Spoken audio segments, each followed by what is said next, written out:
सभी बहन भाइयों को राम राम। अब मेरे हाथ में गीता जी है और आज हम श्री गीता जी से जानेंगे अति महत्वपूर्ण प्रश्न का उत्तर। और आज का हमारा विषय है वर्ण संकरता।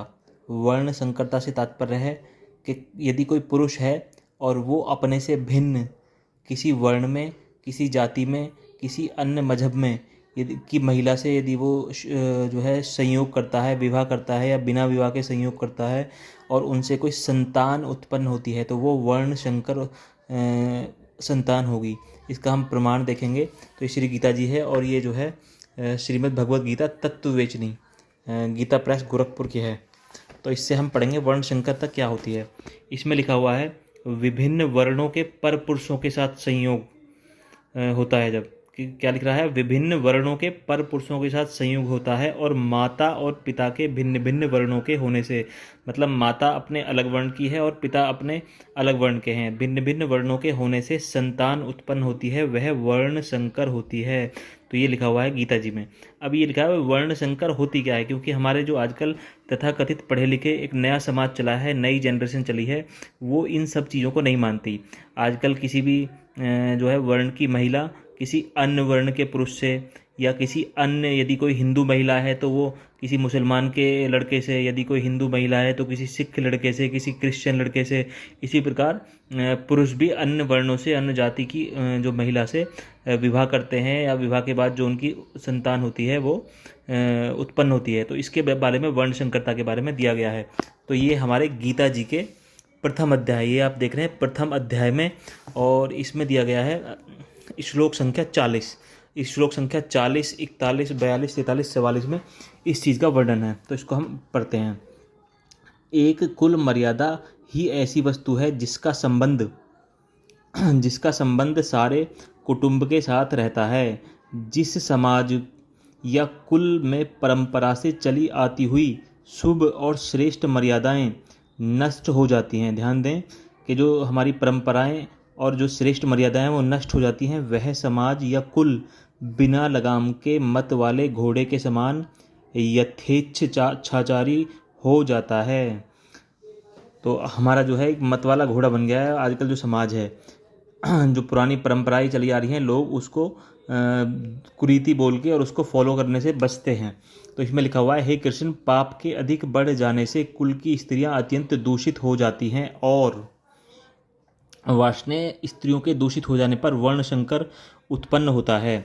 अब ये देखते हैं इसमें क्या क्या क्या होता है। तो ये पूछने प्रश्न यहाँ पे उठता है इस श्लोक में, इस श्लोक का तात्पर्य क्या है। तो कुल धर्म के नाश हो जाने पर जब कुल के स्त्री और पुरुष उच्च श्रृंखल, इसका मतलब है स्वेच्छाचारी हो जाते हैं, तब उनकी प्राय सभी क्रियाएं अधर्मयुक्त होने लगती हैं। इससे पाप अत्यंत बढ़कर सारे समाज में फैल जाता है। सर्वत्र पाप छा जाने से समाज के स्त्री पुरुष की दृष्टि या किसी भी मर्यादा का कुछ मूल्य नहीं रह जाता और उनका पालन करना तो दूर रहा, वे उनको जानने की चेष्टा भी नहीं करते और कोई उन्हें बतलाता है तो उसकी दिल लगी उड़ाते हैं या उससे द्वेष करते हैं।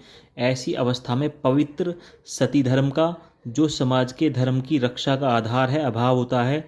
सतीत्व का महत्व खोकर पवित्र कुल की स्त्रियां घृणित व्यभिचार दोष से दूषित हो जाती हैं।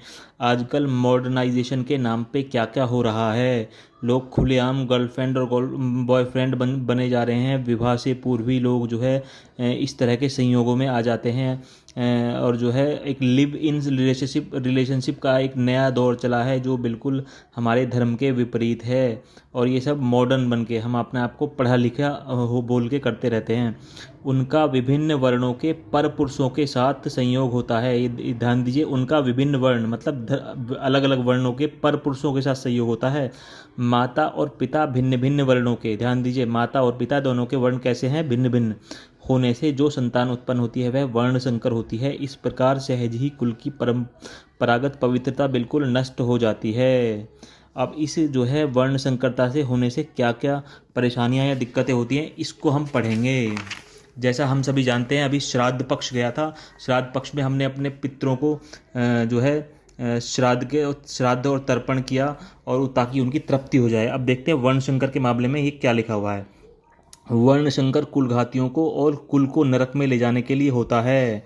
लुप्त हुई पिंड और जल की क्रिया वाले अर्थात श्राद्ध और तर्पण से वंचित इनके पितर लोग भी अधोगति को प्राप्त होते हैं। अब इसमें क्या लिखा है, लुप्त हुई पिंड और जल की क्रिया वाले पितर लोग अधिक अधोगति को प्राप्त होते हैं। इसका क्या भाव है? तो ये जो जितना भी मैं सारा चीज़ पढ़ रहा हूँ ये तत्व विवेचनी गीता देख ली, सारी ऊपर ये लिखी है गीता जी तत्व विवेचनी, इसमें लिखी हुई है, ये मेरा खुद का विचार नहीं है। श्राद्ध में जो पिंडदान किया जाता है और पितरों के निमित्त ब्राह्मण भोजन आदि कराया जाता है वह पिंड क्रिया है। अब ये क्या है, इसमें दिया गया है शास्त्र और कुल मर्यादा को जानने वाले लोग श्राद्ध तर्पण किया करते हैं। ये ठीक है, बहुत बिल्कुल सही है।